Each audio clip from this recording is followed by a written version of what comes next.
Welcome to our channel. Today we how to configure Jira Service Management for intake and ticket-driven projects, full guide step by step clearly. Begin by accessing your Jira Service Management instance. Log in with your administrator credentials. Navigate to the Projects section on the left sidebar. Click on Create Project to initiate a new service management project. Choose Service Management from the project templates. Select a template that fits your team's needs, such as IT Service Management or Customer Service Management. Give your project a name that clearly identifies its purpose. Fill out the project key, which will be used in ticket identifiers. Click Submit to create the project. Once your project is created, head to the Project Settings. Locate the Request Types option in the Settings menu. Click on Request Types to customize the types of requests your team will handle. You can edit existing request types or create new ones by clicking on Add Request Type.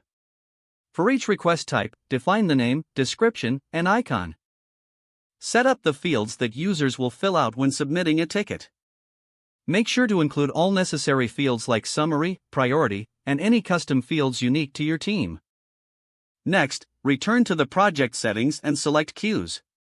Create custom queues based on different priorities or categories of issues.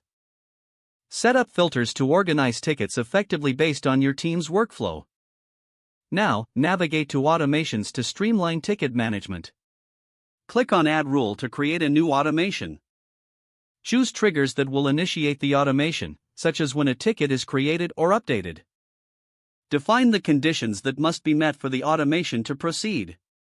Finally, specify the actions that should occur when the conditions are fulfilled. After configuring automations, go back to Project Settings and select SLAs. Configure the service level agreements to ensure timely responses and resolutions. Set targets based on your team's commitments and workflows.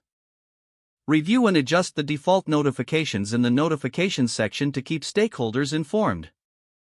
If you have a knowledge base, link it to your project for user self-service options. Test your setup by creating test tickets to ensure everything functions as expected. Gather feedback from your team to identify any areas for improvement. Once configured, monitor the system to optimize and adapt processes as needed over time. Don't forget to like this video and subscribe to our channel for more step-by-step tech guides.